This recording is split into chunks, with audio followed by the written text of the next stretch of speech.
Guys, there's a scripture in Genesis 1:27, and it clears up everything. It makes everything crystal clear.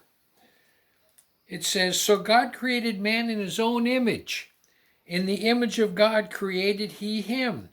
Male and female, he created them." God created them, male and female. Isn't that simple? So guess what that means? That means men can't become women. Women can't become men. It's that simple. And if you think otherwise, you're delusional. You're completely delusional. Get out your Bible and read it. It tells you exactly what's going on.